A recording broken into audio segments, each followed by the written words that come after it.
Welcome back. Time for this week's Capitol Report with Pat McGuigan, CapitolBeatOK.com. Pat, you've always paid close attention to developments in Indian country, and this past week the Oklahoma Indian Gaming Association met here in Oklahoma City, and your story on the possible future of internet gaming was a topic of discussion.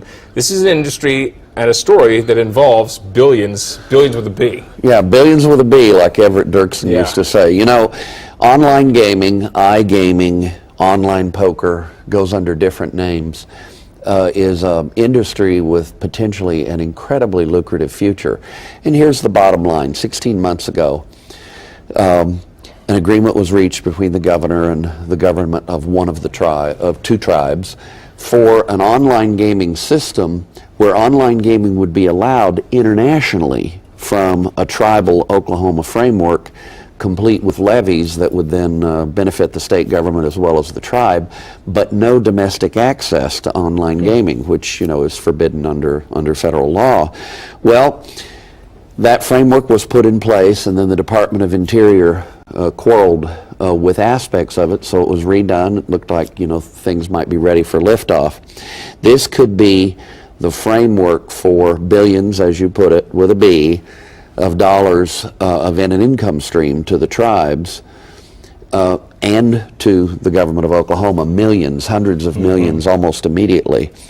To bring it all home, whatever happens on online gaming is going to be lucrative. There are international players who are very interested. They're investing in brick and mortar operations here in the United States. There are states like Delaware and New Jersey who are beginning to experiment with this. It's going to happen somewhere, and Pat McGuigan's position is it might as well be in Oklahoma, with Oklahoma tribes benefiting. This is transformational. It has the potential to make a lot of money, but Oklahoma has to act on the wisdom of what the governor was trying to do 16 months ago, which got thwarted a year ago this month by the Department of the Interior. That's my bottom line. Make no mistake, this is huge, and it could have a positive benefit to the Oklahoma economy. Like all of us here, you've reported on meth. It's a big problem, big story in this state.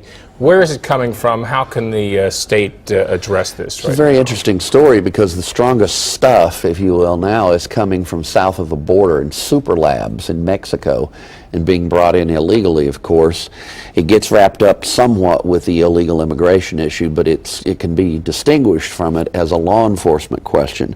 But bottom line, Oklahoma passed some legislation in 2012 creating what's called NPLEX, the National Precursor Log Exchange, which tracks transactions having to do with pseudoephedrine. I always have trouble with that, you know, the key ingredient in a lot of anti-cold medicines. Well, what some want to do is require that people who are law-abiding, who have a cold, have to have a prescription to get that medication. But the framework created in 2012 has already cut in half the number of illegal meth labs that are domestic here in Oklahoma. So what I'm encouraging is that the emphasis needs to be on law enforcement now and not on the law-abiding. All right, well, you can read more about these and other topics at CapitolBeatOK.com. For Pat McGuigan, I'm Alex Cameron. Have a great day.